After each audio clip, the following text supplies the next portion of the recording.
So what are your plans for the So future? my plan is to run for president. I appreciate your letting me come here to announce that.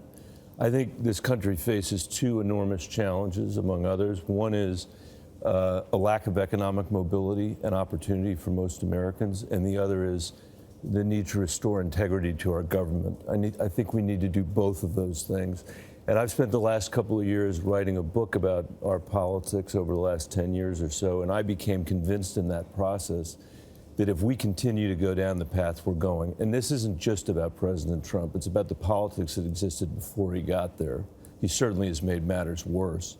But if we keep going down this road, we're going to be the first generation of Americans to leave less opportunity, not more, to the next generation. And I just need to do everything I can do to make sure that we don't do that. You recently got a prostate cancer diagnosis, and you said that made you want to do bigger things. Is this decision a part of that? It was very clarifying. You know, I feel incredibly lucky because I got a diagnosis, and 5 years later, after an operation, I was cleared with a clean bill of health.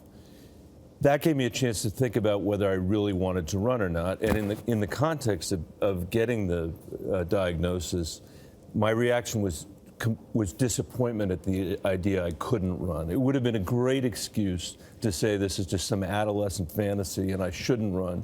That's not how I reacted. And frankly, the other reaction I had was to think about what it would feel like to get a diagnosis like that and to not have insurance, and to know that this president has worked so hard since he's been president to take insurance away from people in America.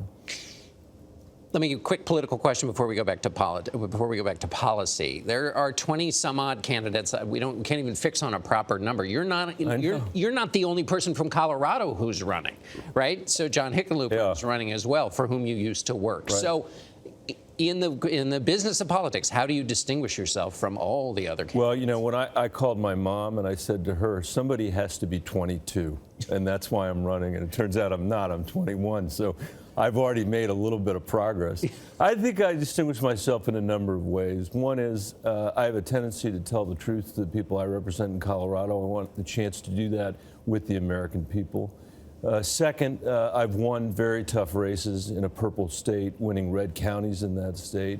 And third, I've got a track record of bipartisan work that's been harder to do during the Trump administration, but still over the 10 years that I've been in the Senate. And then before that, a track record in business, turning around failing businesses and working for 5 years for the children in the Denver Public Schools as their superintendent.